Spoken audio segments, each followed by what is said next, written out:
premiere of AMPX. AMPX. Thomas Moog, ladies and gentlemen, Thomas Moog, the founder! Mein erster Gig mit AMPX. My first gig with AMPX.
Welcome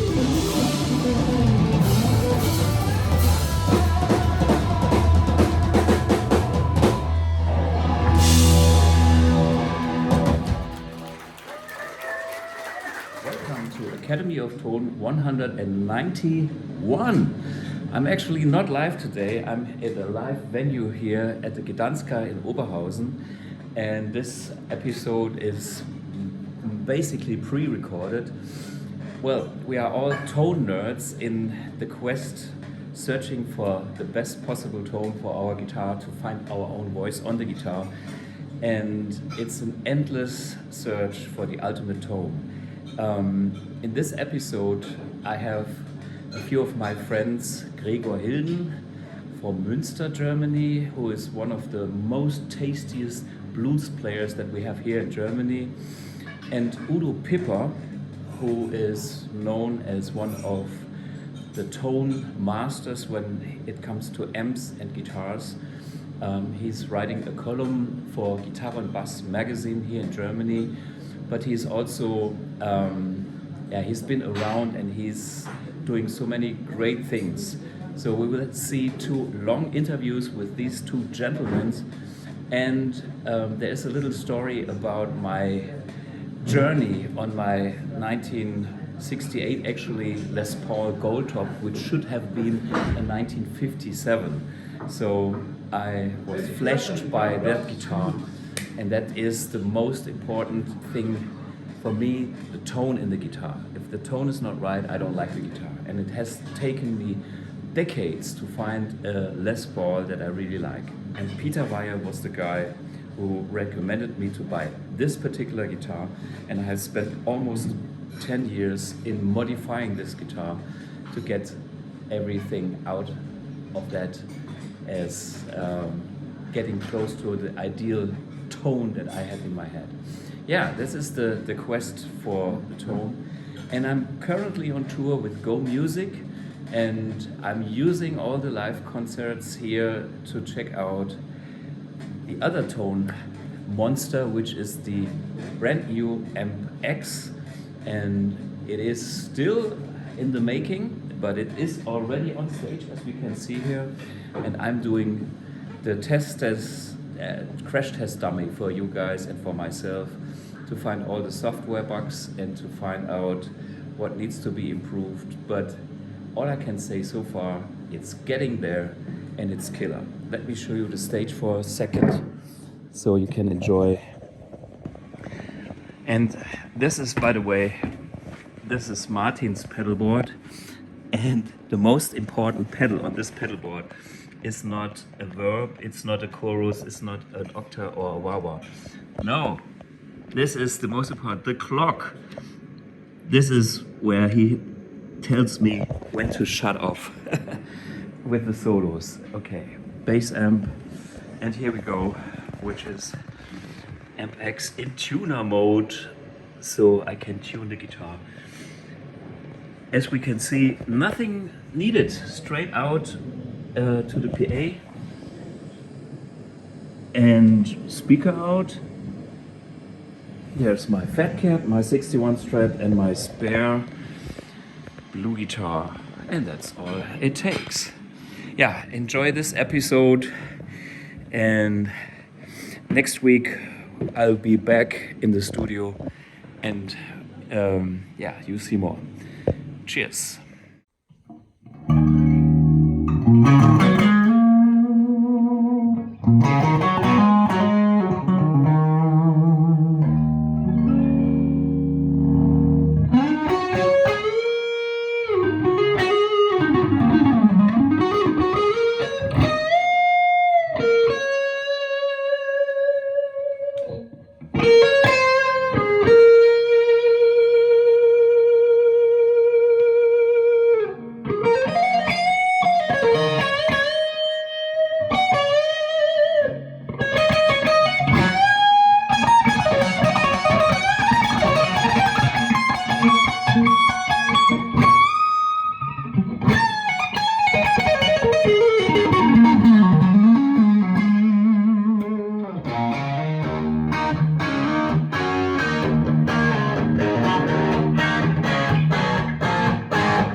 Welcome to this special episode on tone nerds. Well, I'm one of them.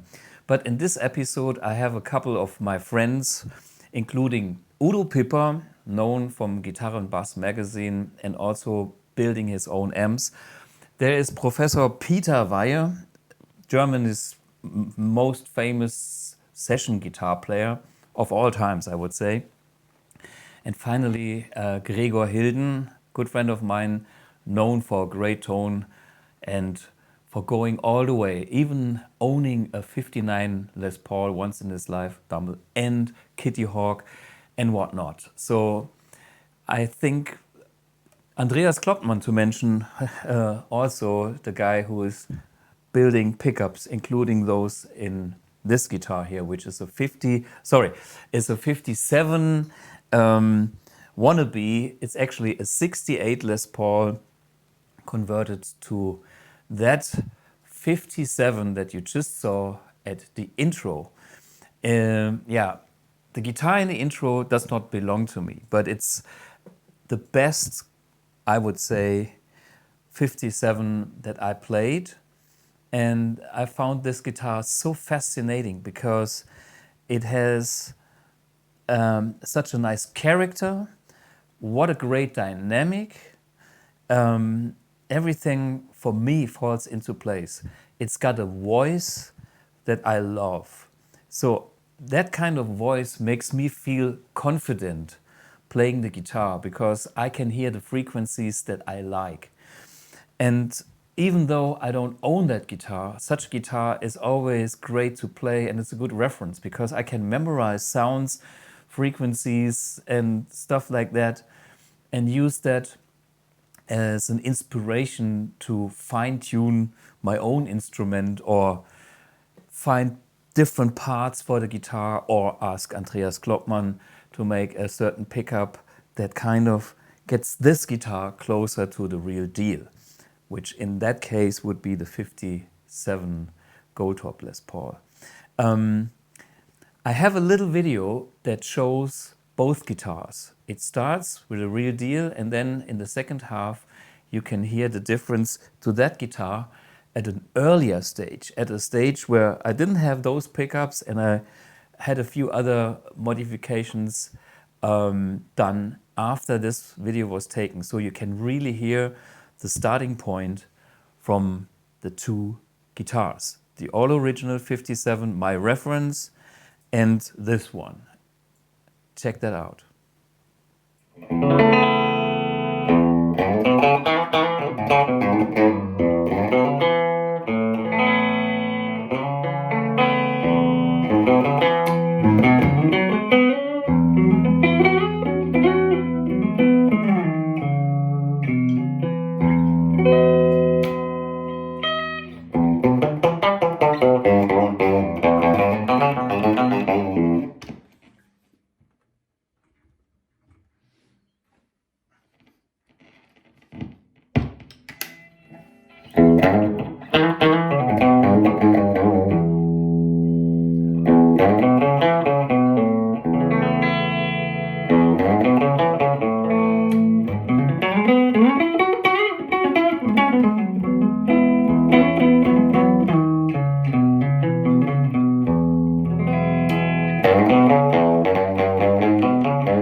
Jetzt noch zu guter Letzt something completely different.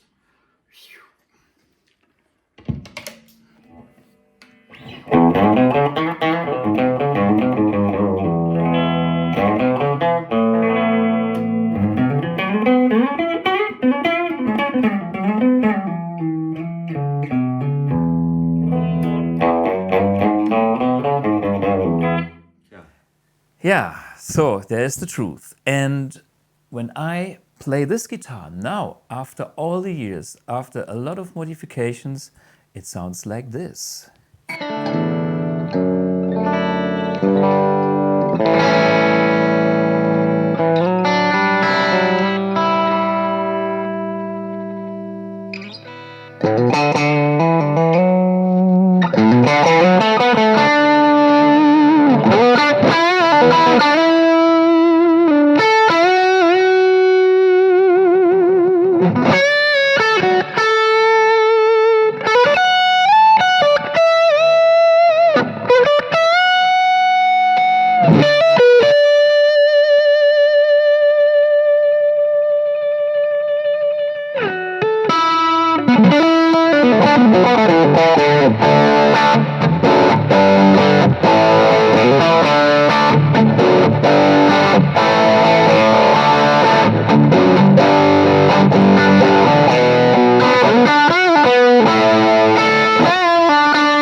Yeah, it does the trick for me. Now I'm happy with this guitar, even though it might be improved even a little further.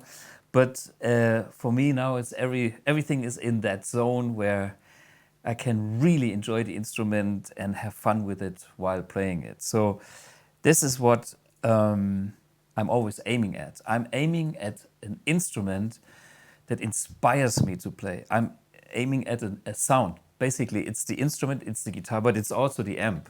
If you look on my amp collection, there's again a full history of steps that was leading me to build AMP1 or AMPX, and also pedals that I have designed for, like Houston Kettner. There's a tube factor, a rotosphere, you know, the, for me, ultimate Leslie emulator.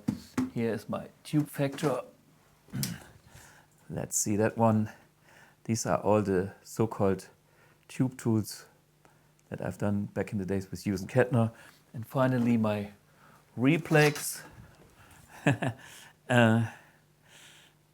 So, and not to forget the Tubeman Mark I, which is Udo Pipper's secret weapon. And in the interview we have done, he told me that he has, I think, 4 different power supplies, and they all sound different with the unit. And the tolerances of the power supply change the voltage on the tube. So the same unit with a different power supply sounds different. And this is the kind of nerd level that Udo is into. And I actually do agree, as long as we can hear differences and as long as we find stuff that makes it feel or sound better, why shouldn't we, why shouldn't we go for it? Well, we go for it. And the guys in this episode that I interviewed are all the guys that go all the way. For many different reasons. I mean, looking at Peter Weihe, for instance, as a session guitar player, he learned the hard way, as I did myself when I was doing the session work in the past, that only a good sound is being used in the mix. A not so good sound will never be as loud in the mix, and thereby you will not be as prominent, and you might not be booked again. So anything you can deliver from your gear, from your tone in the studio that makes life easier and has more character, like a good voice, like a good singer, will make the production sound better, and that is the value of the production, and that is finally, in the final state, is the value that you get for your work. So your sound is the money, the worth is in your tone and your playing, of course. And it's always the combination of the player and the gear. So one particular guitar might be great for a certain type of player. Another guitar is maybe better in other people's hands. And the question to me is, how many guitars do you actually need? And do you actually need 20 Stratocasters? In my life, I could do, well, all the Strat jobs with my 61 and a maple neck Strat, and that's it. All the other Strats are not needed for session work because these two guitars are actually better than the rest, which are fantastic if I go on stage and need a spare guitar or anything else, and they are fun to play and they do a good job. Nobody can tell the difference, and with all the adrenaline on stage, I'm totally happy. On stage, for me, the criteria is partially the same, but on other points, slightly different. On stage, I need a guitar that is more fun to play, that is not too heavy, because when you play a show that is 2 hours, a super heavy Les Paul would kill you. And yeah, your energy is draining. So this is not my choice. So I don't sacrifice stuff like that. But in the studio, tone is everything. And live, I would say tone is also everything, but maybe the feel is a slightly bit more important than the last 5% in tone. Yeah. And of course, the same thing is true for anything that creates the tone. It is the guitar, it is the amp, it's the speaker, it's everything in the like, yeah, in the signal path until the listener is hearing the tone. These days, you can get pretty good tone from a lot of gear, including modeling devices that are very easy to handle and sometimes are a better solution, especially when people are not experienced with the traditional, maybe better sounding amps. And you know, it depends on the situation you are in. If you play a wedding gig and you would show up with your full Marshall stack with the greatest tone, that would be Jimi Hendrix, totally authentic, it might not be the right gear in that situation because it's just a wedding gig and you're not Jimi Hendrix. So don't crank that full stack when you do this, or when you know, you have to be aware of what your job is and what's so important. But still, if you learn about tone, you will learn about your own voice, and then you will appreciate your tone even more and your playing even more, because once you start to listen to what you're doing, which I believe is very important as a musician, you should listen to what you are doing so much more. Sometimes I see people that are killer players, but it sounds like I'm not sure if this is good. Anyway, I learned to listen to myself a lot. And so for me, having a great tone is so important, because even the cheesiest line is killing. It's like, I just need to play one note, like.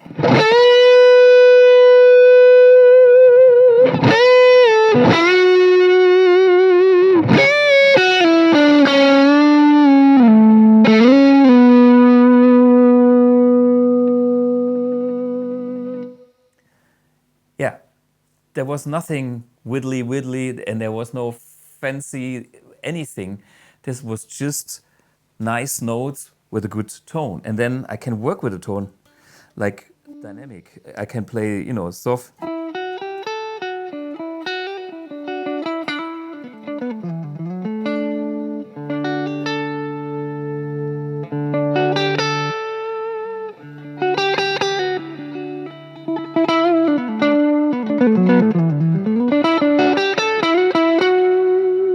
And a bit more volume.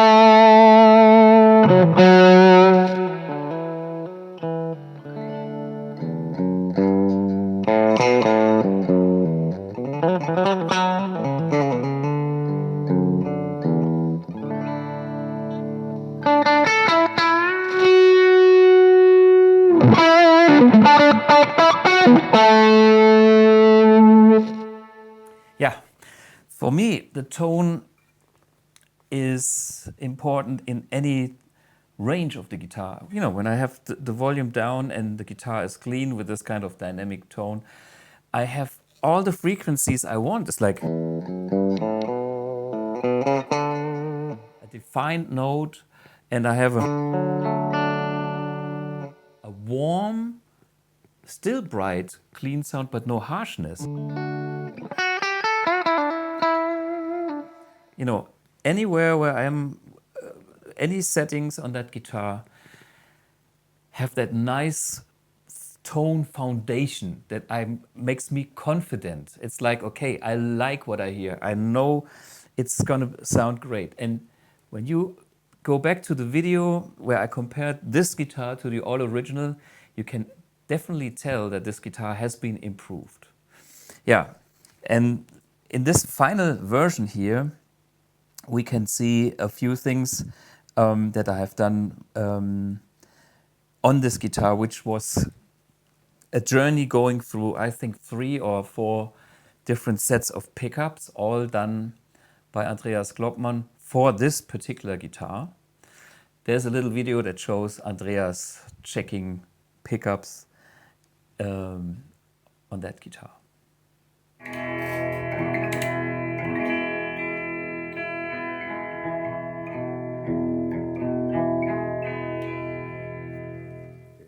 Yeah, after the pickups, of course, I paid attention with Andreas on all the wiring and the capacitors being used. This guitar now uses bumblebees, the so-called holy grail. But anything in that style of capacitor will do the job. But this all adds up to the final character of the guitar and the right tone. Yeah, for me, the Les Paul was a critical thing because I never had a Les Paul that I really liked. Now I do. And the last final bit that came to this guitar, besides a beautiful paint job by Matthias Schindehütte from Frankfurt that made that guitar almost look like my 57 reference guitar. Yeah, this guitar has the cosmetic. One day I probably get rid of this ugly sides, and the back is pretty okay, but the sides are not so nice. But besides the cosmetics that are nice, the way I like them, are these so-called Zander wedges. That's something Peter Weyer and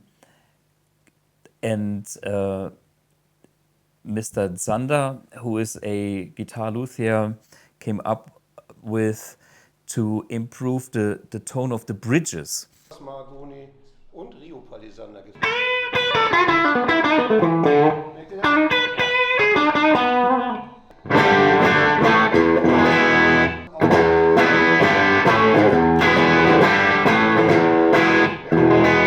Hat aber da sehr viel und hier,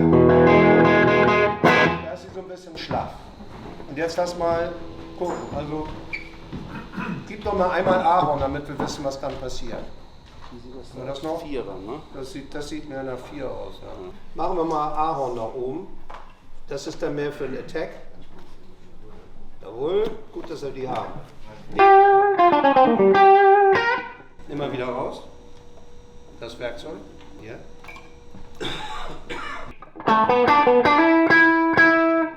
Das ist richtig. Merkt ihr das jetzt? Das klingt richtig pellerig. Jetzt hört das mal mit dem Ding. Und jetzt packe ich mal Rio nach oben. Wir können auch gleich mal Mahagoni ausprobieren. Hier. Ich schlage jetzt extra doll an, ne? So ein bisschen unsanft, damit man hört, was passiert. Der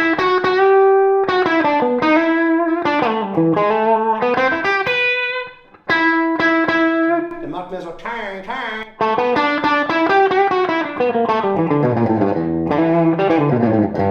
Ich mache mal Mahagoni nach oben. Dann wird es meiner Erfahrung nach weicher und voller.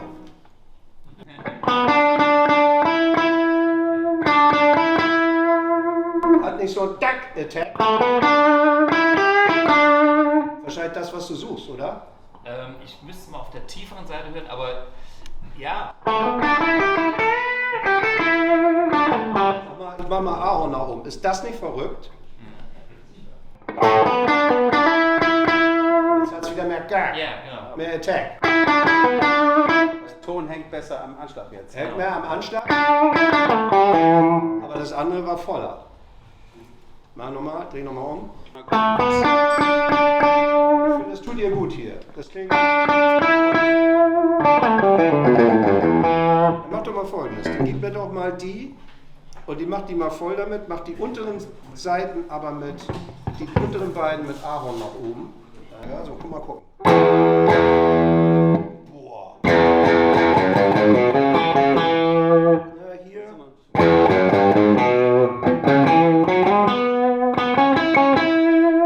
Hier wird es jetzt weich. Jörg Sander gefiel das nicht, der wollte, dass die alte. Merkst du, wird's weich? Okay, soll ich den auch noch mit A und nach oben machen, die D-Seite? Gerne. So, und jetzt packen wir unter die H-Seite auch noch.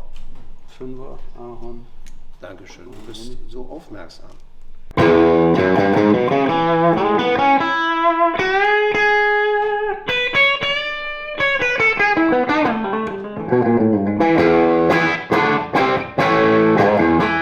ist eine viel erwachsenere Gitarre jetzt.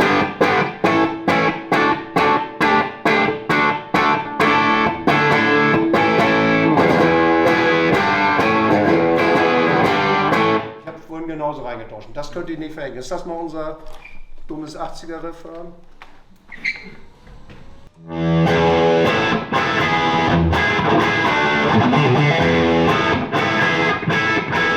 Hier muss ich noch reinhauen, ne? Da könnte man, ich könnte auch da oben mal Ahorn mit Rio mit Margoni.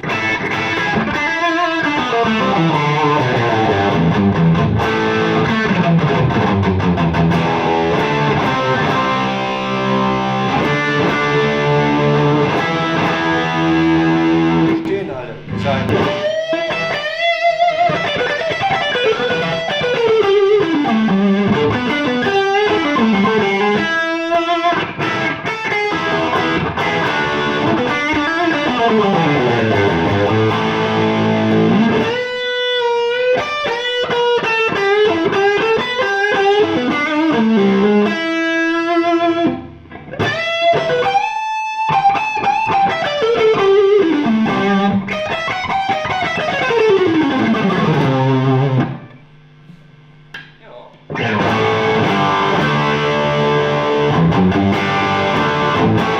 Well, this is the all original early 60, whatever, 61, 2, 3 RBR1 bridge.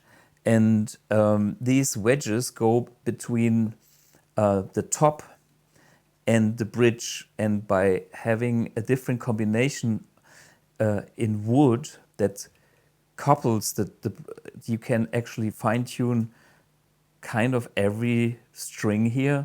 It's a bit bizarre, but whatever it is, it just improved the tone. So Peter Wyatt did that for me on that particular guitar, and I just keep it like it is because it's the guitar now is so much more even, and the sustain has improved, and yeah, there's no questions asked anymore. For me, this is like totally in the zone of a killer Les Paul now. And it was always not a bad guitar, but as you could hear in the video, it was a little bit pale. Now it has improved a lot. By the way, these wedges you can get them at #1 Guitar Center Hamburg by appointment. They kind of make also guitar treatments. So when you make an appointment with them, you can have your guitar checked there, and they do what they know as their tone secrets to improve your guitar, as they have seen thousands of guitars. They have thousands in the store, but they also are specialists in vintage guitars and tone. And so you could go there and have a session, somebody listening to the guitar, and then make some proposals how to improve the tone there. yeah, so these are the wedges. But all that kind of sums up to make this guitar the guitar it is now. I could tell an even longer story on the journey that I went through with my amplifiers. And you know, you learn bit by bit, and the more you learn, the more you come to the point where you are happy with something, and then you still want to improve, and you still want to improve. Now, at my age, with all these amps that I bought and sold and kept, I only kept the ones that I like the best for me. I think I'm happy with what I've got. Why can I tell? Because I still sometimes compare these amps or my guitars to other guitars, and I'm not interested to buy anything more. I'm all set and done. I've got my Les Paul, I got my Strat, and I got my other guitars, and they make me happy. I'm not wanting anything else anymore, which is a very good feeling for somebody who is hunting tone for his whole entire life. And you can spend a lot of time on the hunt, not playing the guitar, which is actually bad. And well, for me, the hunting it's no fun anymore with original gear, because I got that gear. My tone hunt is now to get that kind of high quality level tone into amps, into my amps, to do all the A/B switching that I do so often, to have other people playing my products and get their feedback and their comments. And I like any kind of comments, good or bad. I mean, even the bad ones are the better ones, because the good ones don't give me input on what I can improve. But for me, the tone hunt is something everybody should have to a certain degree. Not everybody needs to be as nerdy as I am personally. Yeah, you should also check out the Academy of Tone 189, I think. You know, and there's other nerdy bits and pieces in the Academy of Tone, because it is kind of my thing. Yeah, we have a great interview with somebody who writes for Gitarre&Bass magazine here in Germany, and makes his own amps and lots more. I had the pleasure to visit him at his home. Yeah, enjoy my little interview with Udo Pipper.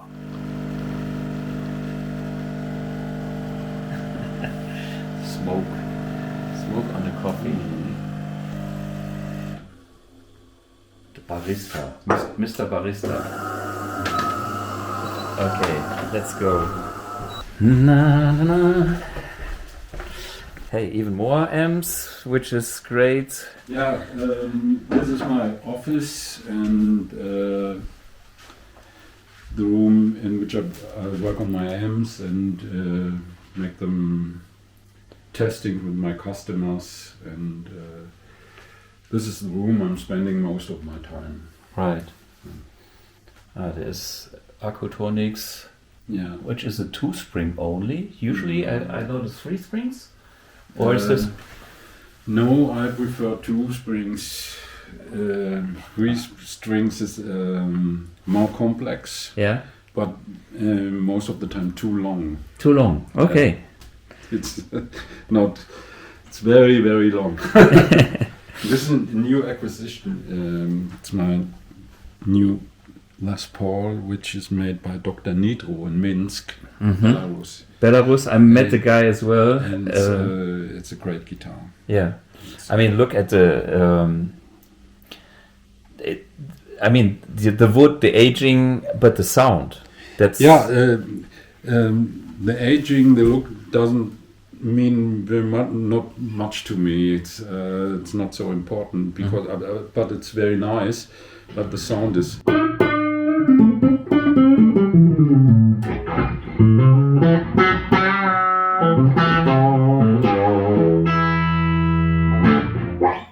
Killer, yeah, super.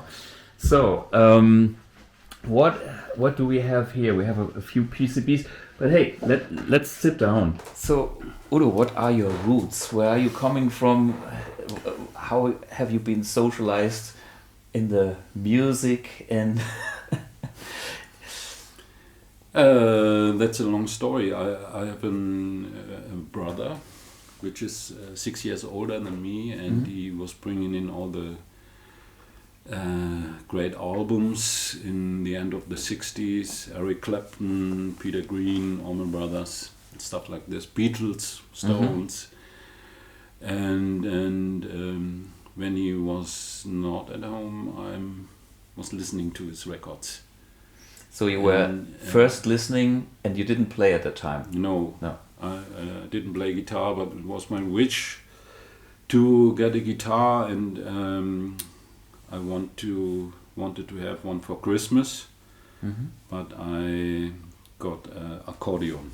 The wrong instrument, by the way. It was a great disappointment, and it needs a couple of years, and then I bought a guitar, and then I have a friend in my school, which was the son of the music teacher. He was very talented. His name was Peter, and Peter was a fantastic guitar player, and he showed me the first chords and first licks and so on. And I was keen to play like Dickie Betts or Eric Clapton or Peter Green. I had the pleasure to play Dickie Betts Les Paul at number 1 once. Yeah. It was I had this Les Paul as a loan for 1 year here in this room. Yeah, cool. Yeah, and did some videos with it. Ah, cool. And when I met a couple of years ago, I met J.D. Seinro, and I came into the room where he was playing, and he, to my surprise, he recognized me and said, "You are the guy from the video, the Dickie Betts Les Paul." And this Les Paul is the reason why I changed my main instrument from the Stratocaster to Les Paul. See, and that was also one of the first, maybe the one guitar that I felt the Les Paul is another guitar option for me as a Strat player as well. Yeah. Because with that guitar you have that definition, that twang in the lower register. Yeah. Which is not muddy. You could play the Bond theme on the Les Paul, dong dong dong, in that range, no problem. And it's, for me, that kind of early Les Paul tone is like a telly on steroids. It has that. Yeah, but the Dickie Betts Les Paul was special in a way, because I visited Peter Weyer and Andreas Kloppmann at this time, and several other persons with vintage Les Pauls. And it was not the best Les Paul, but it had this Jessica fiddle tone. Yeah. And that was like a violin or a cello. And that was the main advantage in this instrument. Great. Yeah. So you have tone in your head, I think, but you also have been working as many things. People that don't know you outside of Germany, in Germany you are pretty well known being a few things. There's a TV show which was the Morgenmagazin. Then there was you writing for Gitarre&Bass magazine. Yeah. You've done tons of interviews, including Jeff Beck and a lot of great artists. Yeah, I had a recording studio in the first place.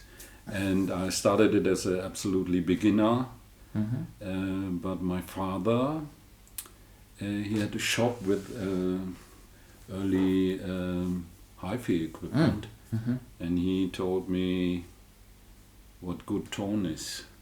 Saba green cones and tube radios and tube stereo amplifiers and all that stuff. And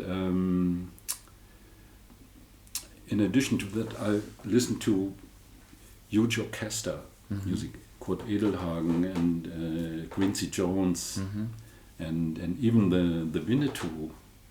Melody. Movie soundtrack. Yeah, the Winnetou soundtracks and this was very important for me because all these recordings sounded very, very great to me. And in the first place, when I listened to Bee Gees or The Who, there was not so much guitar, and it was pop songs.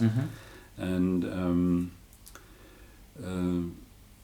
I think it was Eric Clapton with his recordings with Cream at Winterland, 1968, Crossroads. Yeah.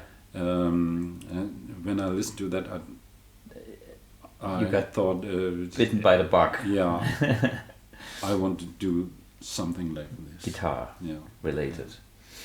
Yeah, and so you spend a lot of time on different sides of the music. I mean, being a guitar player, being a composer, being a producer, being a writer, being a journalist, being a amp builder, modifier, tweaker.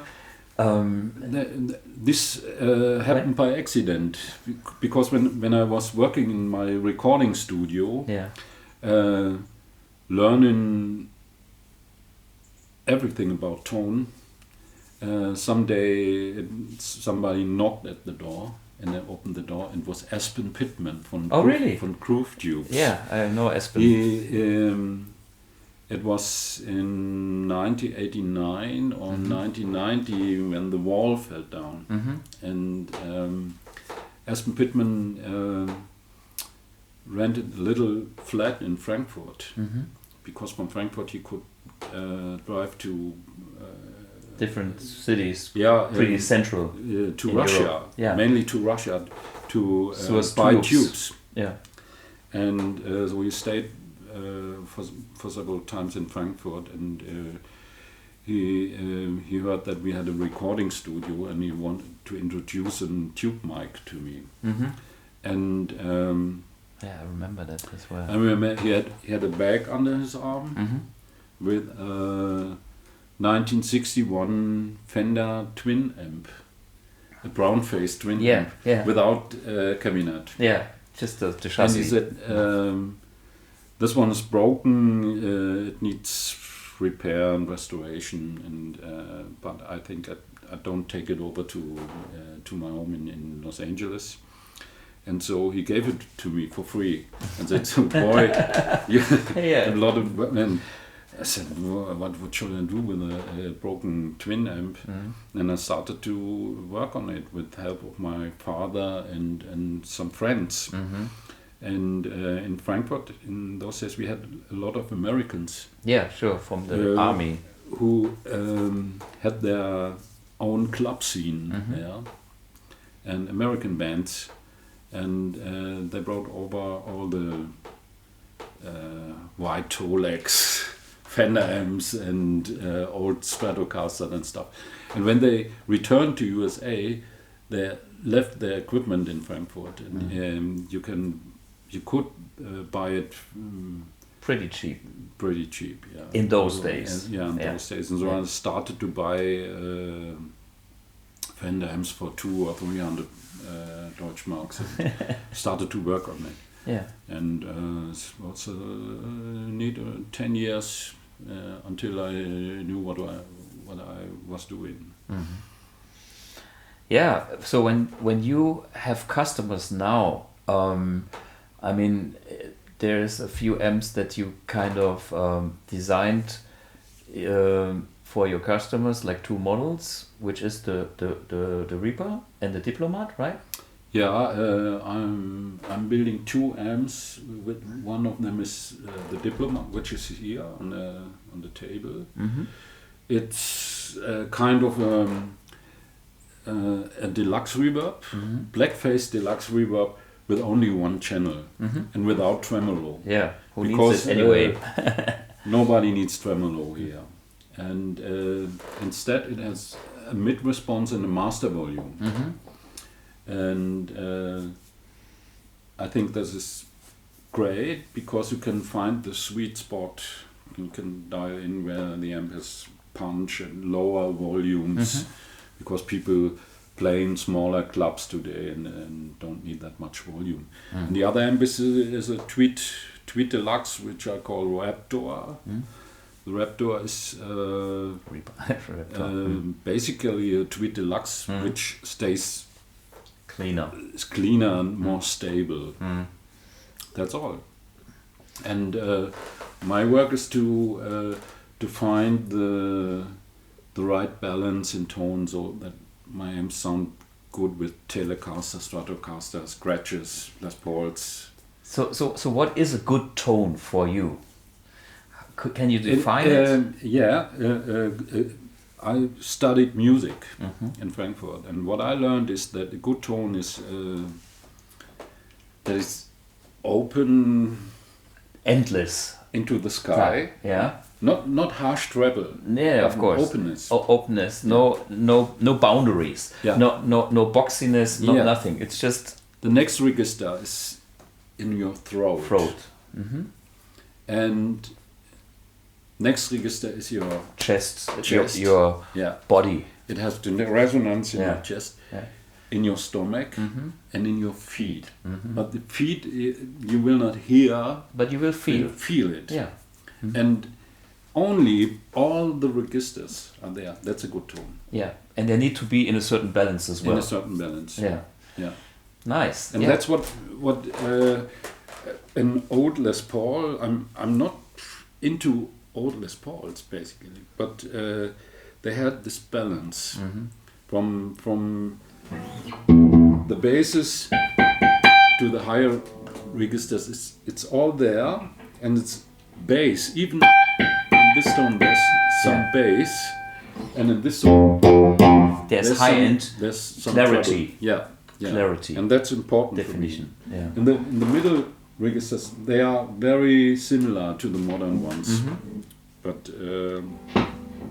the old ones had this tone, but unfortunately they are not too expensive. Yeah. So when I know that you do a lot of kind of customer service in the way that people come to you and ask you, can you improve my tone? Things like that. Yeah, it all started with collectors. Okay. Who knew me from my writings in the magazines. Sure. And they invited me and said, does my JTM 45 sound okay or not? Yeah. You know how it sounds, and jetzt warten wir mal einen kleinen Moment. Yeah, that's okay.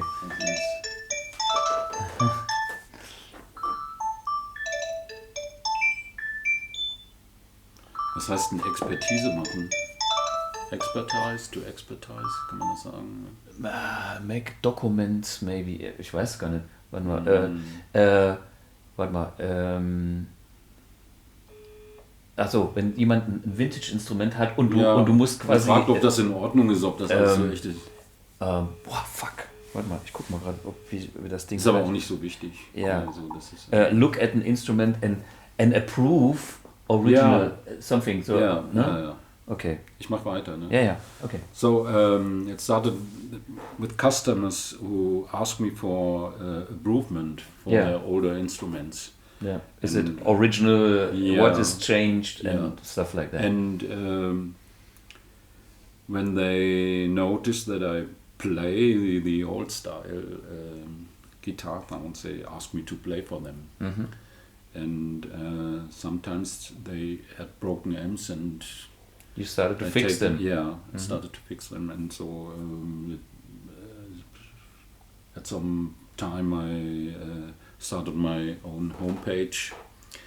I was a writer, a journalist at the first place, and but my business as amp repair and gained over the years, and today it's nearly my only business.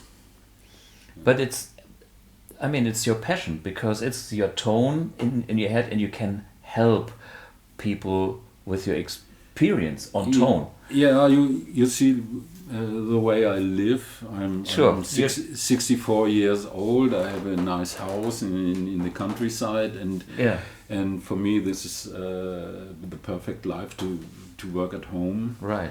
To have a break or a coffee whenever I want, and go to sleep and whenever you like. Stand up whenever I want, and have good contact to my customers, and have this area to work,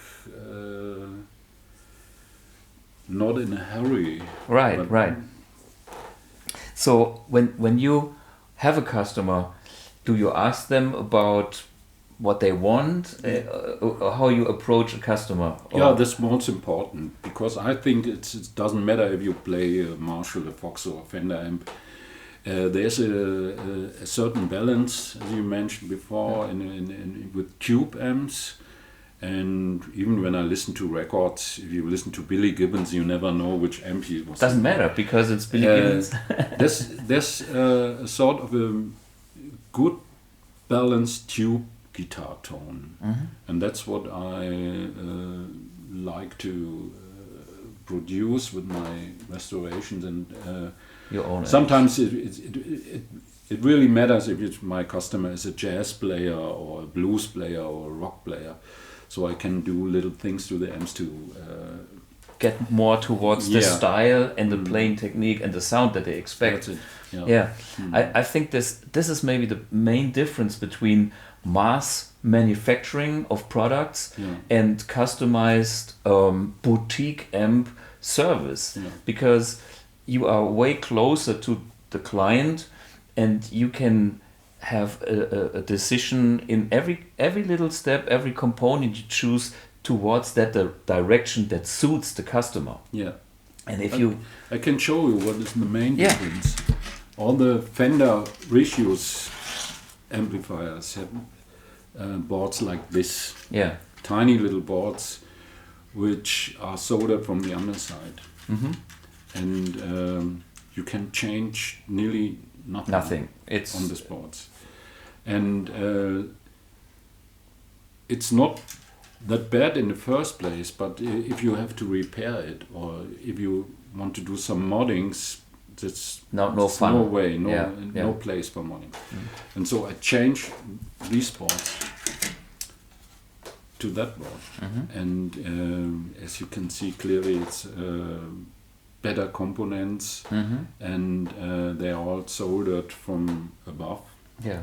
And you can work on boards like this and can repair it, and that's much better. That's what I do for most of my customers, because these boards is now in 95% of all amps, of course. Yeah. Yeah.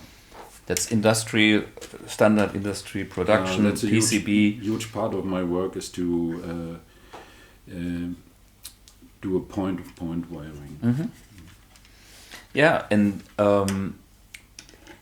I think if you the way you choose components, that's also part of this experience. You know that you have to get the right transformers, the right capacitors, the right tubes. That's all part of the quality that you can create using the components, and then matching the components your way or even in the customer's favor. Yeah.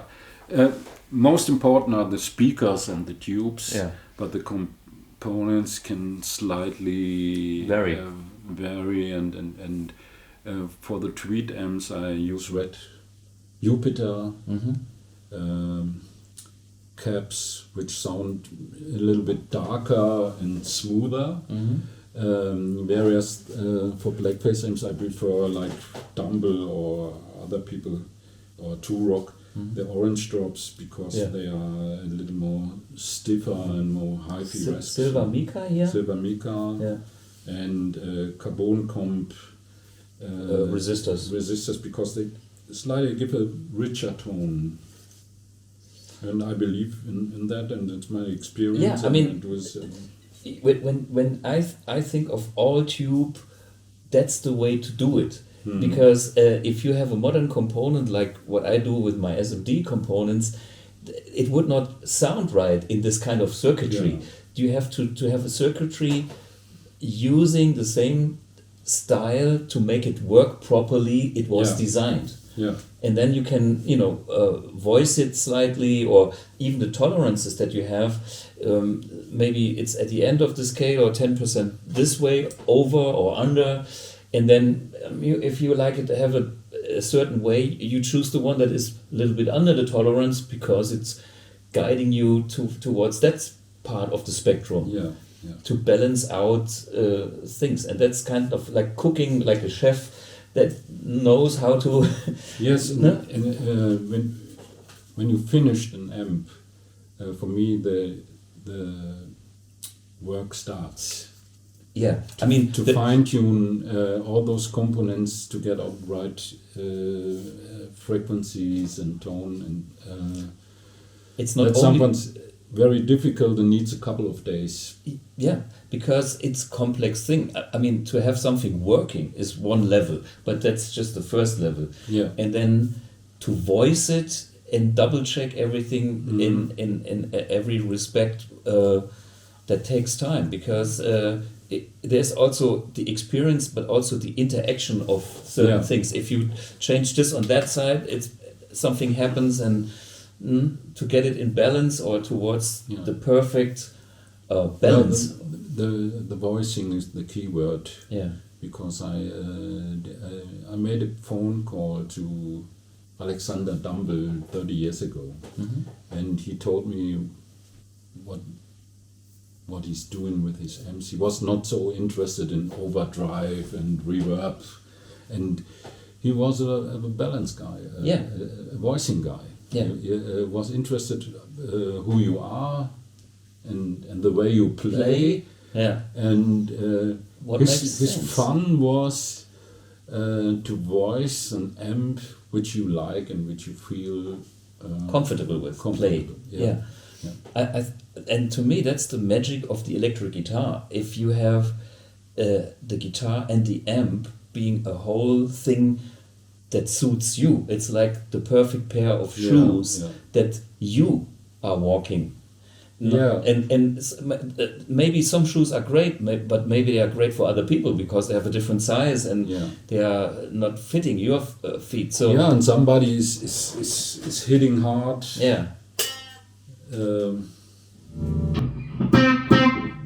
Or I can play smooth. Yeah.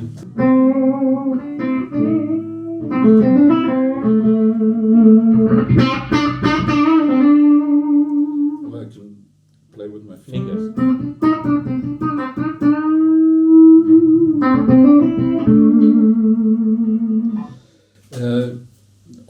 All these things are important for my voicing. Yeah. Because if you're a rhythm player or a soloist. Yeah.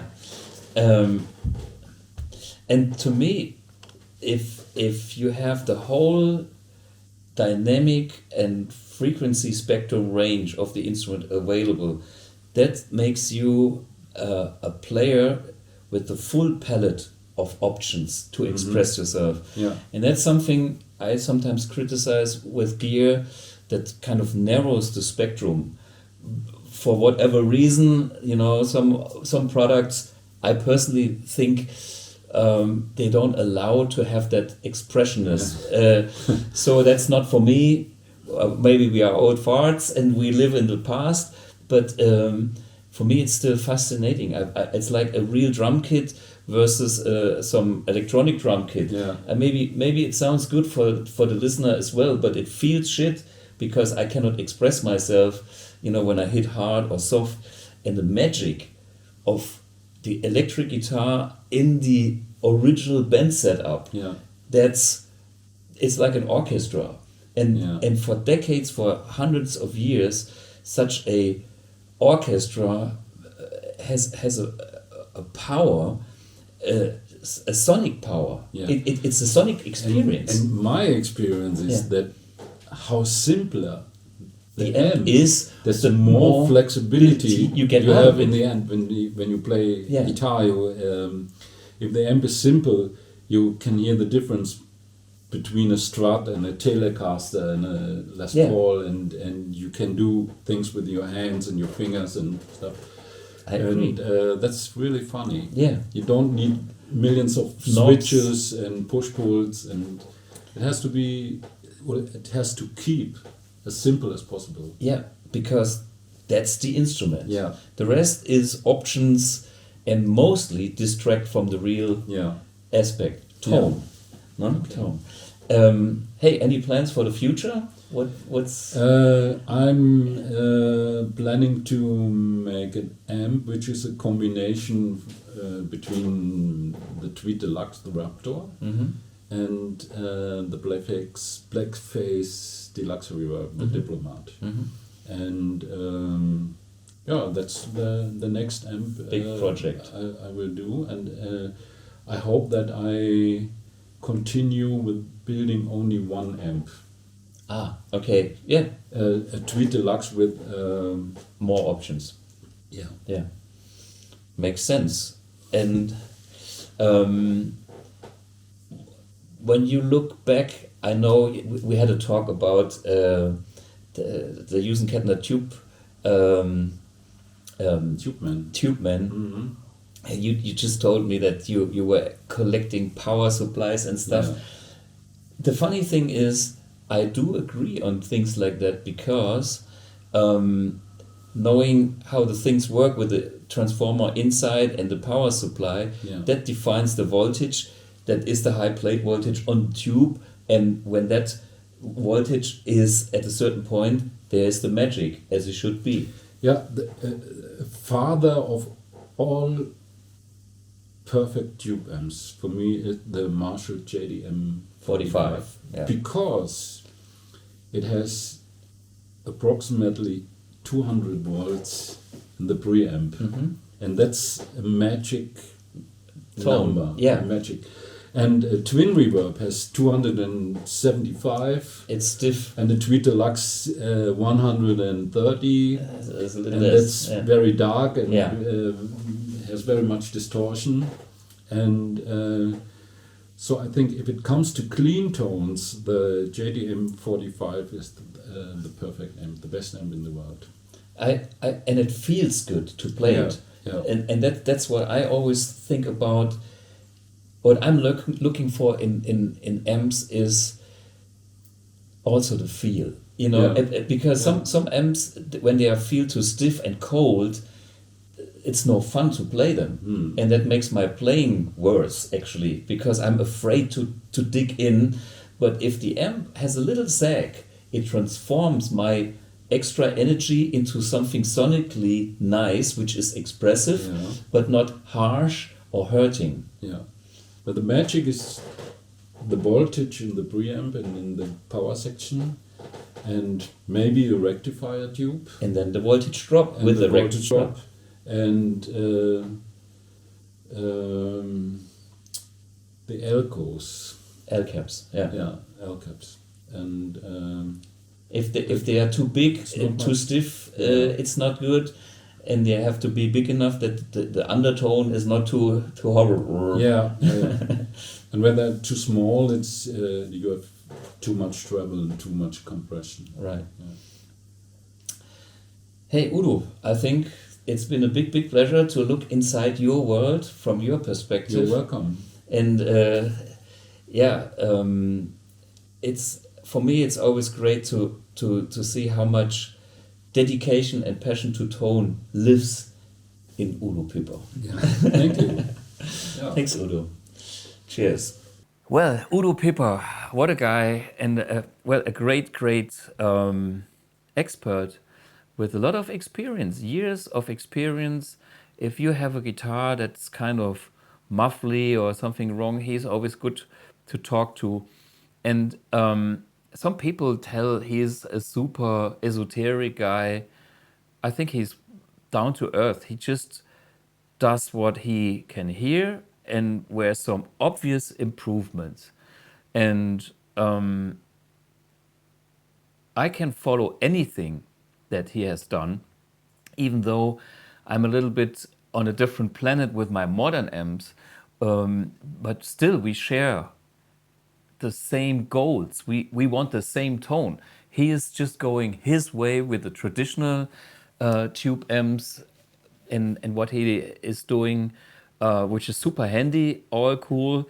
For me, with BluGuitar, I think I take this to the next level, so we can have that tone in more modern feature sets and, you know, more lightweight, more compact, and probably a bit more practical here and there. But there's nothing wrong about that beautiful world that Udo Pipper lives in, which is great. And we share things like the Tubeman Mark I that I designed for myself to have that travel amp.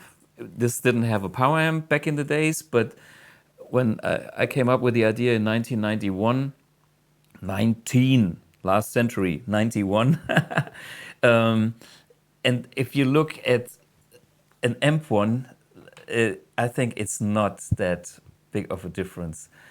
Do we have the overhead camera? Okay, wait a minute. I put this on top of here so we can actually compare it. So you can tell who designed both units. I think it's obvious.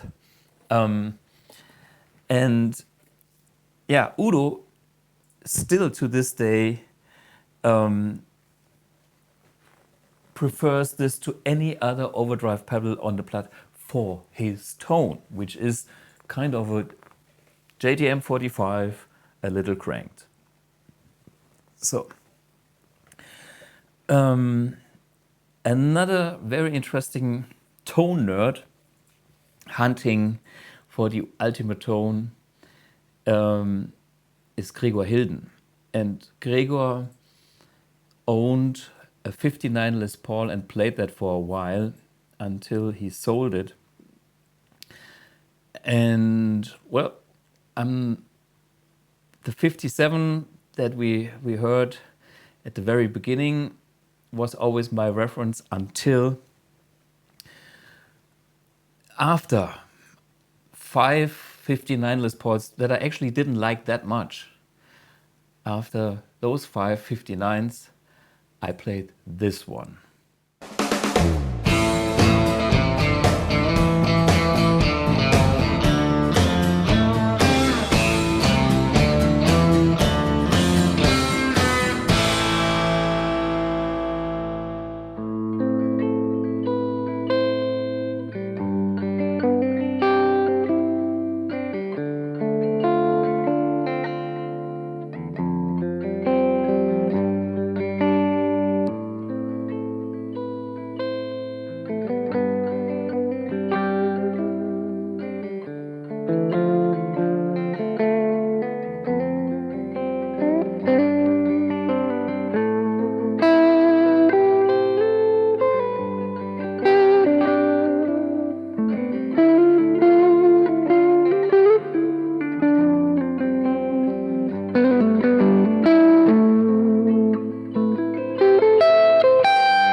Yeah, that 59 is another tone reference when it comes to Les Pauls. And all these brilliant guitars inspired me to get my Les Paul into a better shape. Yeah. And I'm collecting just moments.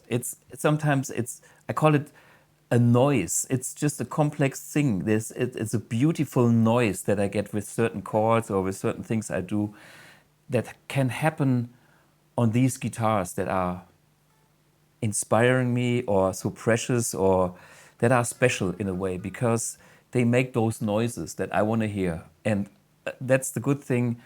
I can interact with the guitar as they make these beautiful noises. For me, it's just sheer pleasure. And that's inspiration, and that keeps me going, doing all the stuff I do, playing and designing products. Yeah, my little hint would be practical about it, do some tone hunting, but don't get lost. I know it can be addictive, and I'm very, very happy that I have I think, reasonable amount of tone hunting now, and I could clarify many things for myself, what I want, what I actually don't want, and what I don't need. And that makes me more calm of a human being in general, maybe. And I can focus on other things. I can focus more on the playing on the one hand, and on the other hand, I can focus more on my modern designs, having that kind of background. Yeah, I would like to show you another great video with a good friend of mine. We have been on tour and stuff like that. Enjoy my conversation with tone nerd, fantastic guitar player, Gregor Hilden. Ladies and gentlemen, it's a real big pleasure and honor to have Gregor Hilden, one of Germany's finest blues and jazz players. I know Gregor for a while, but I'm really happy that we do this little interview on a subject that we both share, which is tone hunting. I know Gregor had a big collection of guitars and amp and everything. And I don't know, to go through all your history would be too much, but hey, what is a great tone for you? Hey, Thomas, thanks for inviting me first. It's an honor for me to be on your show and to be interviewed by you, and because you are such a great player, and I'm always listening to your videos and your live music. So that's the first thing I want to tell you. Thanks. And yeah, I'm looking for my tone since I play guitar. I think every guitar player can understand this idea, and every guitar player is looking for sound, and yeah. Within the years, I built a collection with different guitars, and so I have different guitars for my different sounds, and but I'm mainly a Gibson guy, that's for sure. My number one guitar is a Gibson Les Paul. It's a 68 Goldtop Les Paul, and what I will tell you some more details later, I think. Yeah. Yeah. So when you started, like in the very early days, you might not have had the perfect guitar.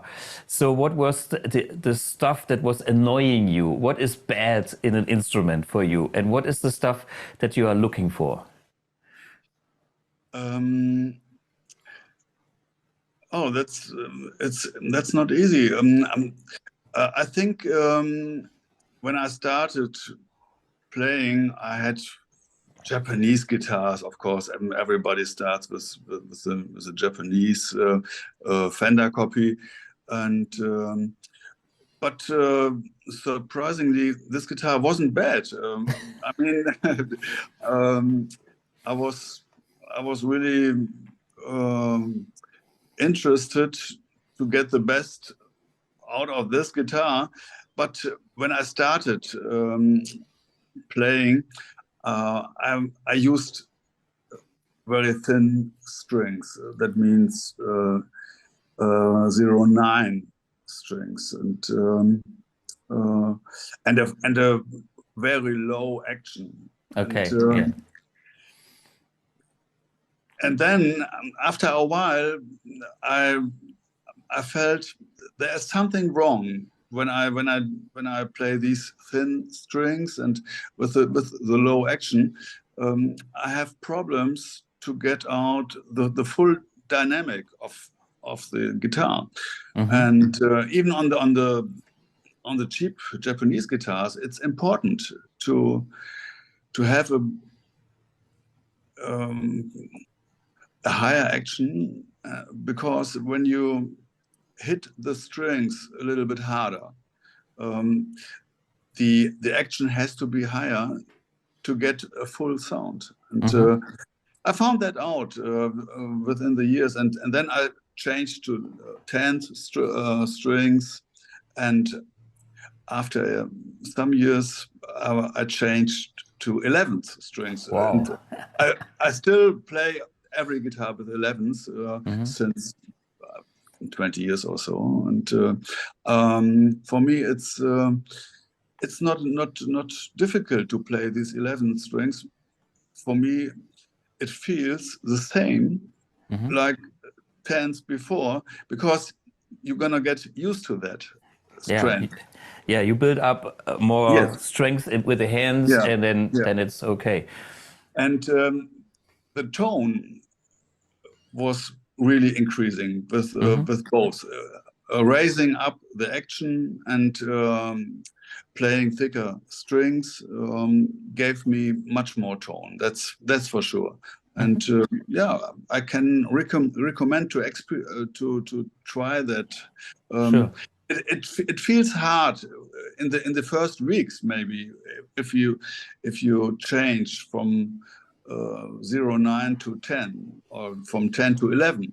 And, but after a while you play the same. Yeah. It's the same thing because the hands feels the new strings like the old one before.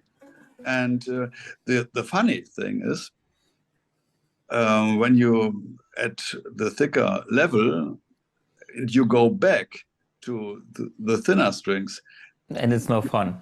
No, it's no fun. It's like a player with 0.9 goes to 0.8 strings. And it feels bad. So for me it was a big thing to get a proper tone with these two details. Yeah, and you started like on a Fender Strat copy, or what was it? Or okay. It was a Squire. So it was a cheap one. Yeah, but back in the 80s, there were Japan Vintage GV series. And they were, it wasn't too bad. Really good guitars. I had 3 of those myself too. Yeah. And then I wanted to step up, and a guitar luthier told me, if the Squire is not doing the job, you have to get a real vintage guitar. And that made me buy this guitar at age 17. So what was your kind of step from the Squire into, I mean, at a certain point you even had a 59 Les Paul, like totally crazy. But the 59 Les Paul came in, I think, 1998. So, I was really keen. I was really interested to play the guitar because it's a legendary instrument, and I just want to find it out and what is the deal. And a guitar dealer from Münster called me one day, and he told me he has a 59 Les Paul and I can try it during the weekend. And I said, okay, I don't have the money, but it's a chance to try out such a guitar for a weekend. And then I got the guitar, and I played the first 3 notes at home, and I told my girlfriend, I need some money now. I have to do something. I have to make it happen. And I don't know. I borrowed all my friends and called my parents, and so at the end I got the money. It wasn't too much at this time. I think 60,000 Deutsche Marks, yeah, which is 30,000 euros now. Euro or dollars. Yeah. And, for a 59 Les Paul, that was not that much. And I played this guitar for 7 years, and the guitar sounds really great. But during that time, I felt that there's one thing which is much more important than a 59 Les Paul. The much more important thing is you have to practice. Yeah. Because when you don't practice and you are lazy and you don't have daily practice, and the best guitar doesn't help. And so then at this point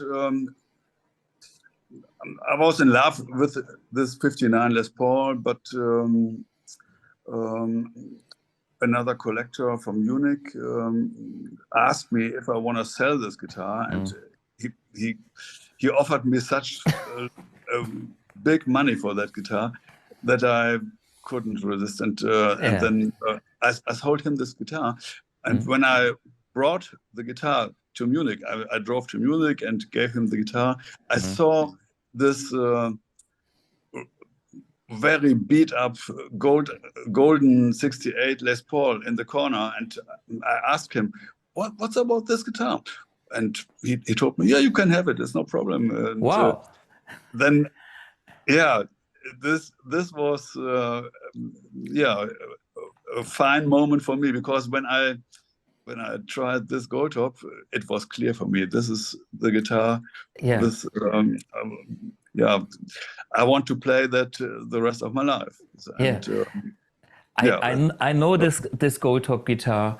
I think we both did a tour together with Jerry Donahue and Thijs van Leer and Wolf Simon and Raoul Walton. Yeah, it was great. Yeah, was it like 2006 or?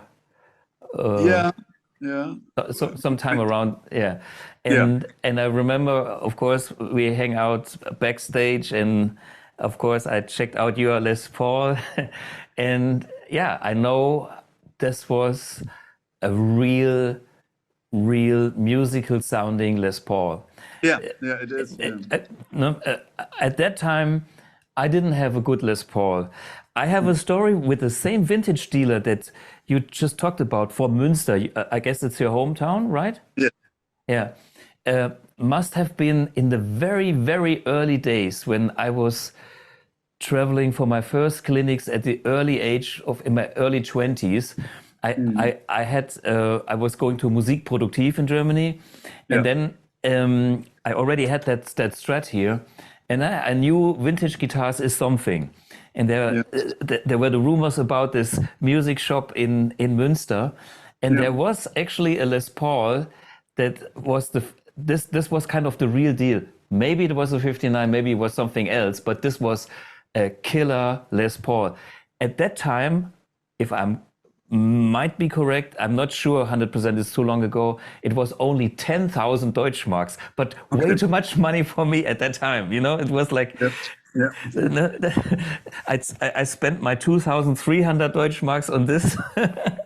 Cool. And that was kind of the holy grail sum. And then I couldn't afford that Les Paul, and I knew I was more of a Strat kind of guy. Yeah. So yeah, and unfortunately, if I would have bought that guitar, it would be worth tons more money today. But for me, I was lucky when I did all these clinics. You know, this guitar came to me in Oldenburg, not from the Oldenburg shop, but me doing a clinic for Jusen Kettner. So this was sitting in the shop, you know, the standard kind of mods. There used to be a tailpiece and whatnot. It's a 64, I guess, you know, and I paid a few hundred Deutschmarks for it. I mean, Yeah, cool. Yeah. you know, I could hear good instruments, and basically all my old amps I bought in my early days when they were still low price and affordable. Yeah. Yeah. If I had a little bit more money back then, I would have a killer collection by now. But at least I bought some good sounding instruments and amps. Yeah. Yeah. Yeah, and I'm still looking for guitars because it's fun at trying out guitars, and I have even fun with cheap instruments sometimes, and because it's possible that a cheap guitar with a special, unique character can give you some inspiration. Sure. It doesn't has to be expensive vintage guitar to make some good music because it's just a special instrument which can deliver the inspiration and yeah, here, this is an example from my collection. It's a parts caster that came along from a cheap vintage, the UK brand guitar, which was one of the ones that were hand painted, and then the neck, and then one day I thought, wow. This, you know, it's a nice combination, and nothing on this guitar is expensive. It's just a lucky, very lucky combination of whatever the neck and the body and whatever it is. It's maybe the resonance frequency or whatever. It doesn't matter. It's music. Yeah, that can happen always. Yeah. So when you look at stuff like pickups. I know you also are, well, selective when it comes to pickups, like, hey, this one I prefer to this one. And I think you also have a pickup with Andreas Kloppmann these days, maybe? Yeah. So what is the stuff that you are looking for in a pickup? I love the classic output of humbucker PAF, the classic way, and I love my old PAF pickups in the Goldtops. They are there is a PAF in the bridge position and a 63 or 62 in the neck position. And I love the low output because you have some more treble when the winding is not too high, not too much windings on the pickups. At one day I was thinking if Andreas Kloppmann could replicate these pickups. I have a chance to fit some other guitars with a similar sound. And a special thing is that I'm really a sucker for out of phase sound, and this is not everybody's darling. Not everybody loves it, but a lot of blues players, they can handle that because it's a very throaty and special sound. You can hear this sound on Peter Green's early recordings and B.B. King, of course, from the 60s. And the outer phase is only happening when you play both pickups together. And it's a very thin sound, and you need some overdrive to make it proper and a little bit crunchy, and you can adjust with the volume pots to have a thicker outer phase sound or even thinner outer phase sound. But these are important things you have to know. Because most people, when they try these out of phase sounds, they cannot understand what's all about the sound, and because it's too thin for them, for the most people. And but when you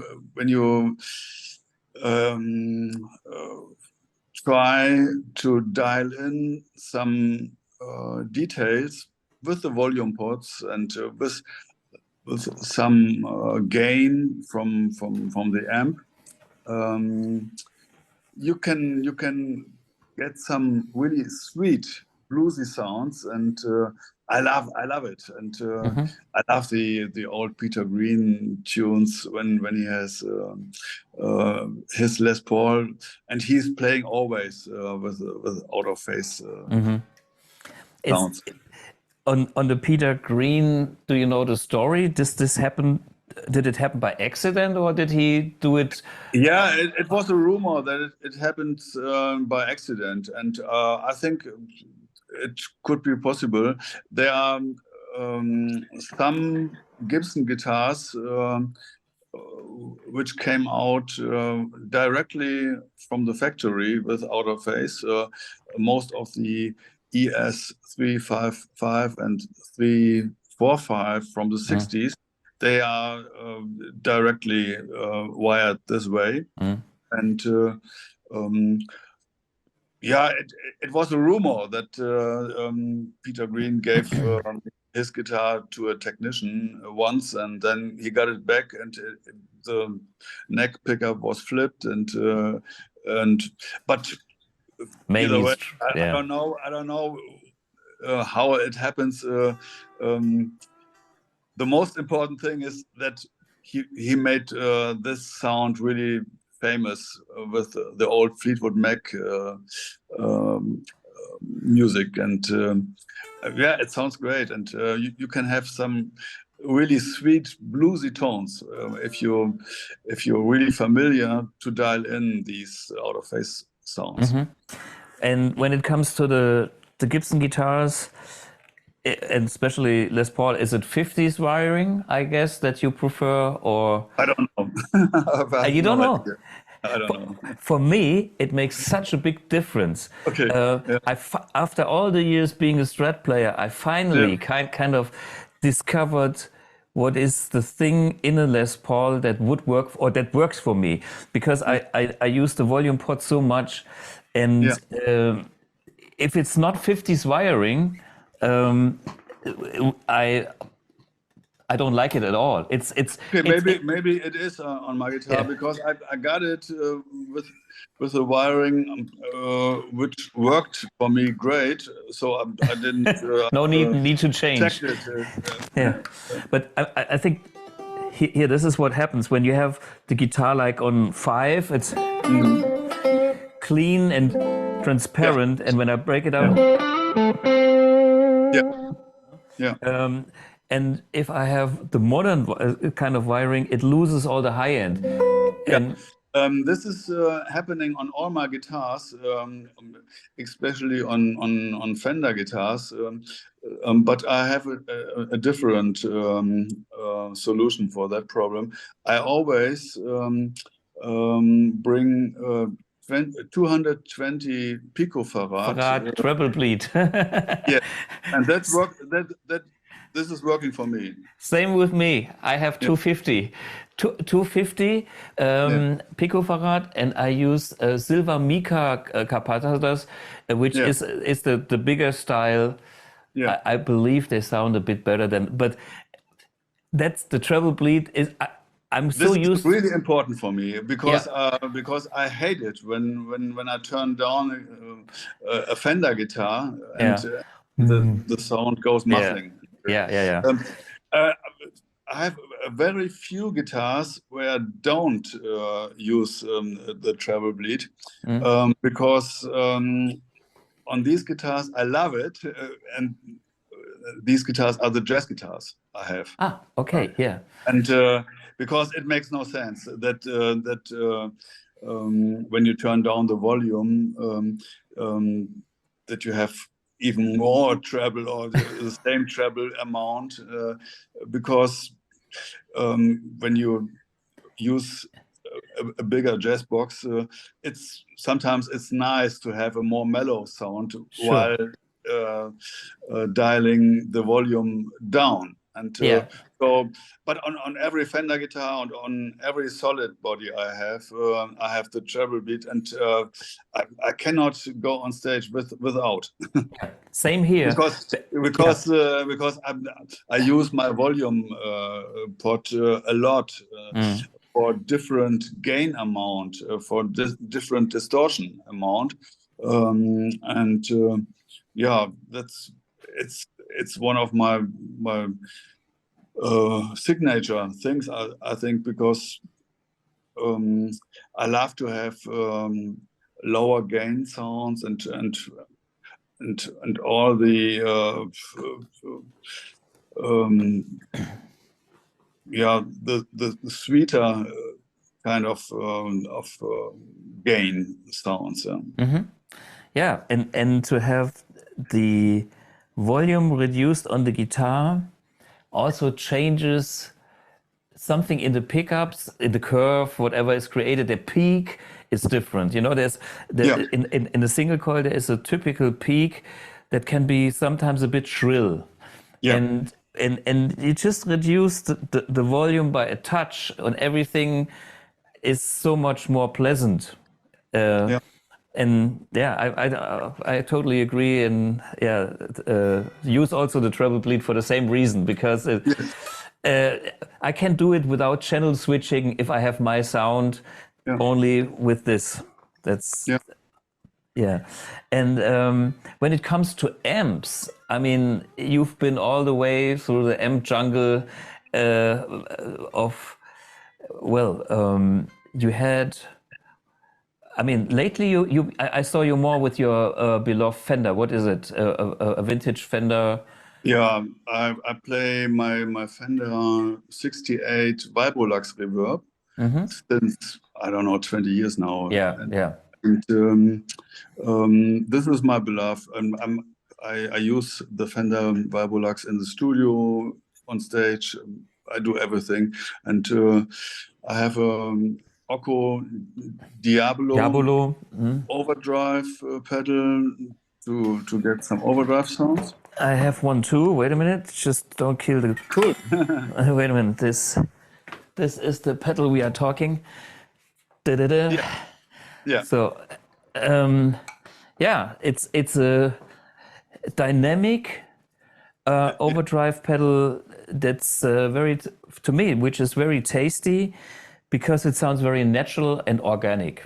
Yeah, Occo was kind enough to make me a signature Diablo pedal, and I have a clean booster on one of the sides, and a gain boost, a distortion on the other side, and so I can use the clean booster mostly to drive the Fender a little bit more, and with the clean boost and the Fender at the right spot, you can get some nice crunchy sounds. And if I want to have more gain, I use the gain stage, and sometimes if I go crazy, I use them both at the same time. Yeah, Spinal Tap moments. Yeah. Yeah, cool. And you also used a Kitty Hawk amp for quite a while. Yeah, this was in my early years, and I used the Kitty Hawk amps really over, I think, 2 decades, a long time.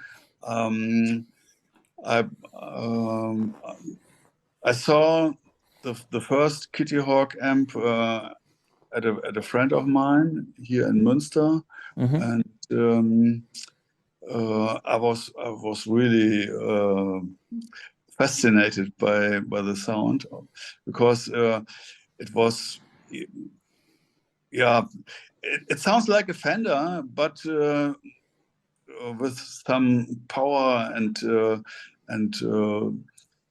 with such a great overdrive, and with a really exciting overdrive. I haven't heard any Fender before, and so I was. I bought me one of those early '80s Kitty Hawk standard. That's the model I played so much, and it's really important to, if you want to check out these amps, these early '80s Kitty Hawk amps. There's only 2 models I really can recommend, because the other models are totally different. Yeah, very different. And complicated, and they have not a good tone for your ears. Yeah. And what about Gregor? What about this one? This is a Junior. Do you like this? Yeah, that's the one. I have to check that with my glasses. I think it's a Junior Series 1, or yes. I have no idea. That's exactly the second amp I also used on live and studio. The Junior was the other one I really loved, because it's a little bit different from the standard. The Junior has a little bit more sound in the boogie direction, with a little bit more round bass, and the standard it's more kind of a dumble. It has a dumble circuit also, because the technicians and the owner from Kitty Hawk at this time they imported original dumbles from Dumble directly, and then they made some. They copied more or less the amp, and the Kitty Hawk standard it's really based on a Dumble amp, and so Alexander Dumble wasn't really excited about that thing, and so he stopped after a while the business with these German guys, the Roy brothers, and but Kitty Hawk and the standard amp was produced from, I think, 1982 to 83, and I think there are a couple of hundreds built.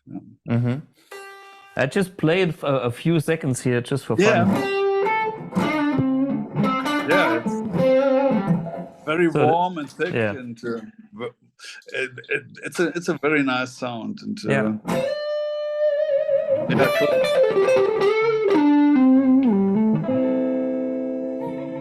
yeah, very cool. Yeah, these amps are on all my early recordings, on my CDs, and people still listening to my Slabo Day version from my first album, and they still asking me, what's What amp? this great sound, and how did you make that? And yeah, I can tell this is a Kitty Hawk, and it's still a fantastic amp. But after 20 years, they were too heavy. Yeah. These combos are 30 kilos and more, and this was one of the ideas that I changed to Fender. The other thing is that the Fender Valvolux reverb, was at the end the more authentic blues tone for me. I so think when the Occo came, it was. You had everything. You had everything. I had everything. I had a Fender clean sound and kind of a Dumble-esque thing. Drive, which is Dumble enough for me. Then it's okay.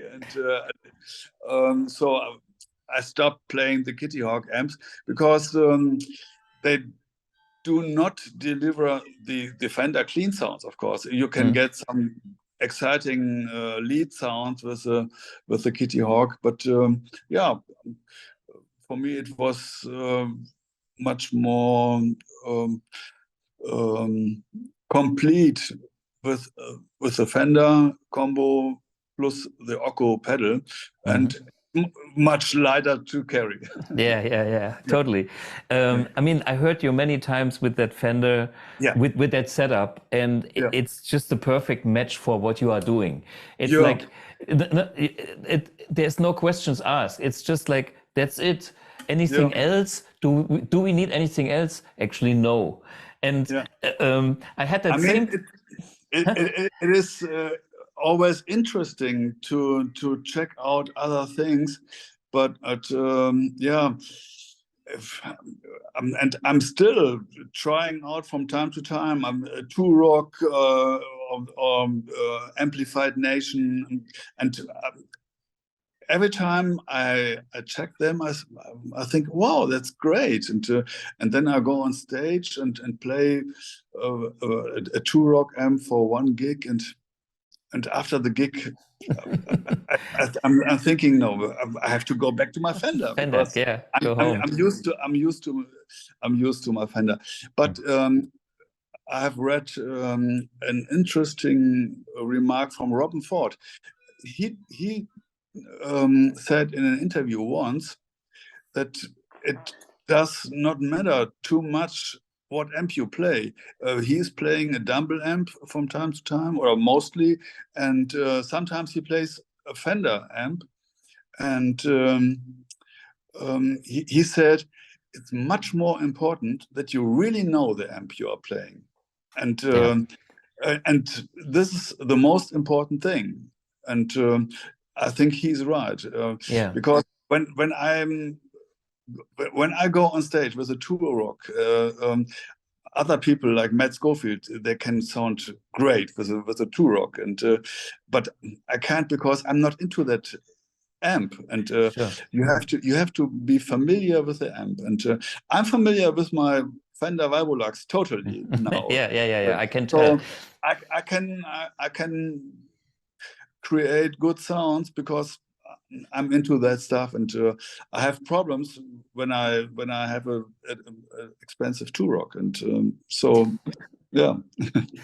I totally get it. It's similar with that kind of treble bleed thing. Once you understand what your recipe is, you know what your ingredients you need to cook your recipe, and if you feel home with a certain whatever guitar or treble bleed or whatever it is, it's good for you. There's one comment I wanted to make when we played at the Guitar Summit, and this was the first Guitar Summit ever.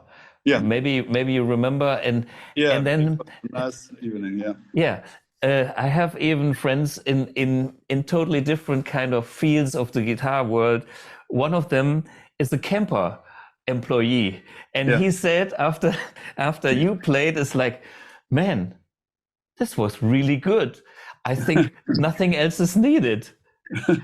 See, so this was so impressive that even the guys that are on the totally opposite side of the industry enjoyed it, you know, and Yeah, that's a good compliment. Yeah, that's a good compliment. Yeah, it's a funny story. When I started doing gigs in Münster in the 80s, it was a horrible time for blues guitar players, because everybody was on hair metal and new wave, and sure. So I was the only guy in Münster, I think, who was interested in blues guitar tones, but.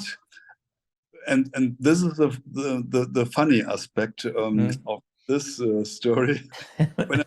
when I started playing gigs, the metal guitar players came to my concert, and they are really fascinated. Wow, what's this? Yeah. No pedals and a great sound, and they had all this rack system this time, and.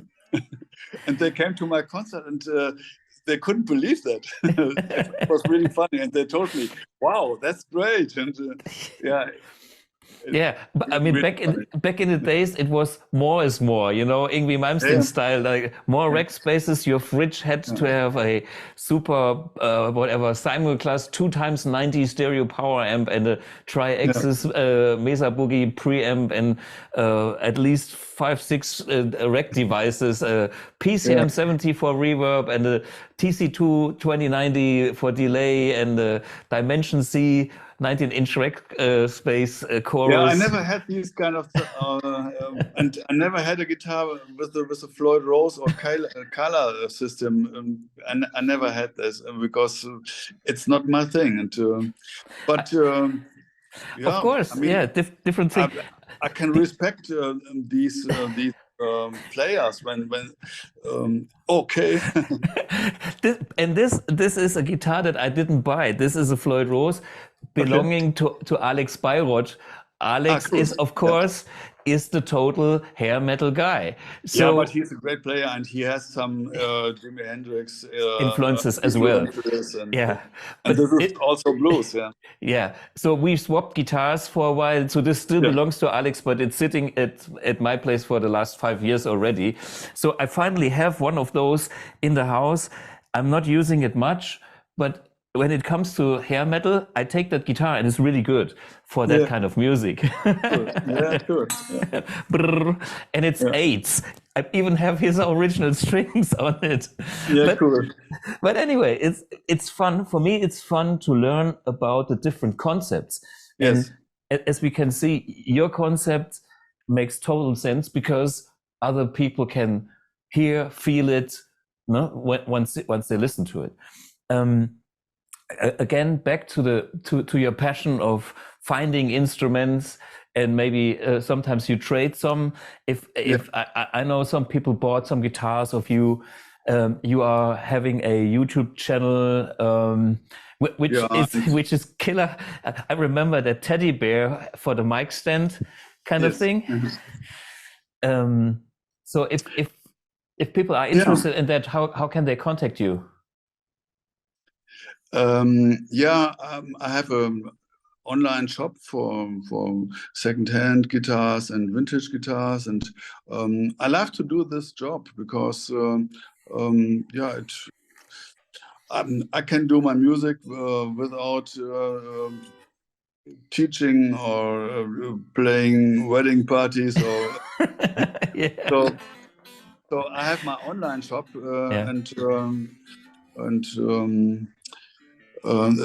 which is gregsguitars.de, and that's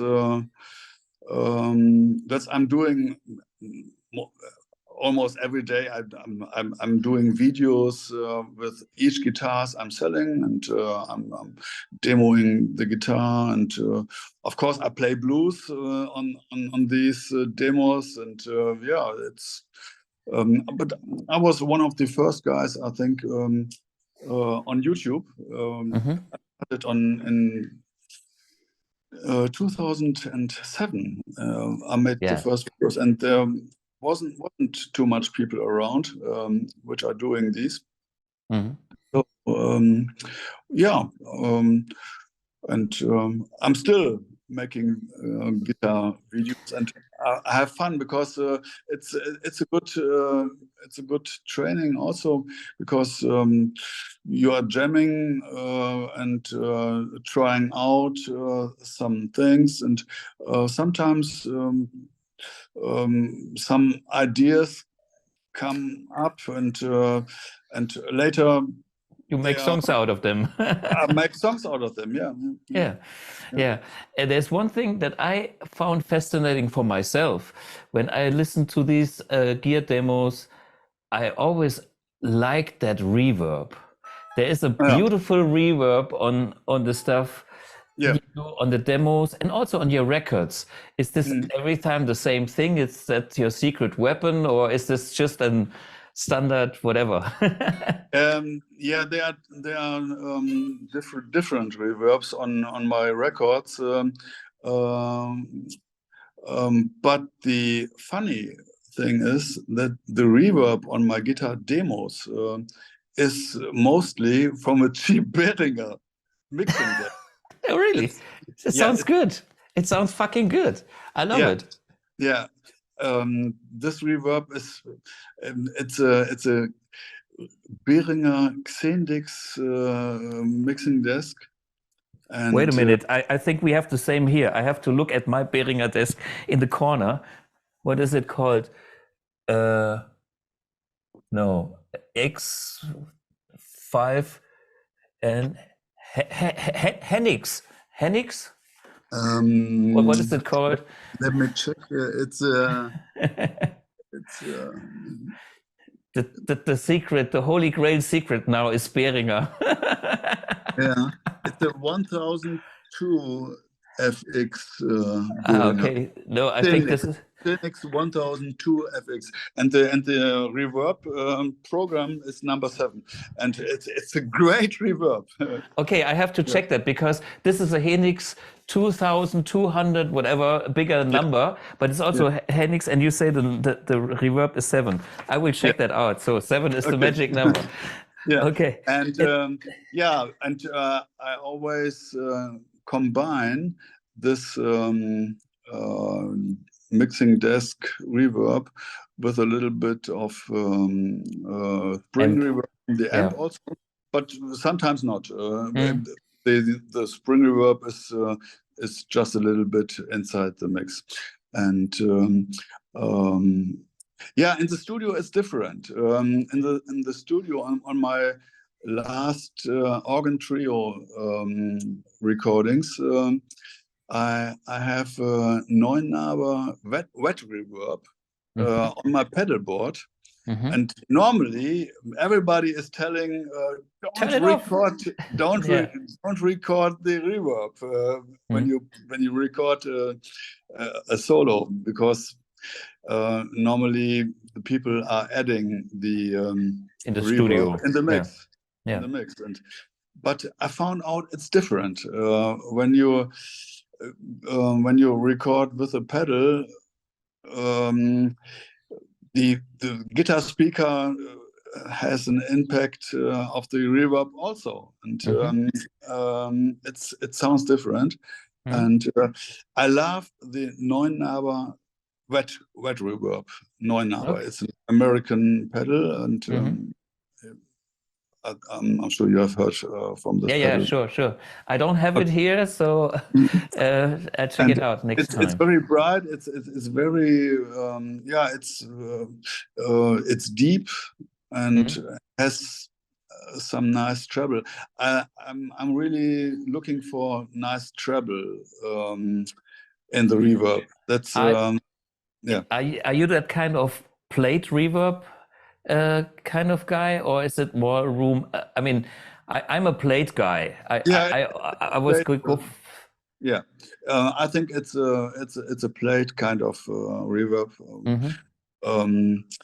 and yeah, I have used the pedal for reverb for some of the solos on my last records, but on all the earlier CDs, and I think you have heard the earlier recordings. It's always a long searching in the studio for the right reverb, and mostly it was a lexicon. Yeah. But I don't know what it was, because the engineer in the studio was much more into that kind of stuff. I'm not too familiar with all these studio equipment. Yeah. But we spent a lot of time to find good reverbs, and on my earlier albums are always lexicon reverbs. Yeah, I think all your albums actually really sound great. It's that's something when you buy a Gregor Hilden record. It's not only the metal guys that say, oh, this guy has a tone. No, you can put on a CD from you and enjoy a very good guitar tone. And I can tell that somebody with taste is also asking the engineer, hopefully with taste, to do the right thing. Otherwise, you would not release it. And so this is something I can recommend. So how is your CD sales these days? Are they still available? Yeah, my record company, Acoustic Music Record, which runs by Peter Finger, a well-known acoustic guitar player, and he has a jazz and blues and fingerstyle department in this company. So I'm recently doing another album with my organ trio. It will be ready in January or February. And it's the third organ trio album, and yeah, I'm really happy. We are just in the mixing stage. Yeah. Yes. And is Dirk Brandt the drummer this time, Yeah, or do Dirk, we have? Dirk is on drums. Yeah. I love Dirk, and it's always fun to play live with Dirk, because he has fun to play, and you can see that, and you can hear it, and everything is easy with Dirk. With Dirk, yeah. And also that we have a great organ player with a real Hammond B3, and I love the organ bass, and it's a special sound, and it has some 60s vibe, and I love it. Yeah. Hey, so cool. Gregor, thanks for now. We stay in touch, and all the best, and check out every stuff that Gregor, his website, and the CDs, the music. And if you are inside Germany, go on his website and check out for his performances live with all his bands and projects. So all the best. Take care, man. Thanks for having me, Thomas. Yeah, cheers. Bye-bye.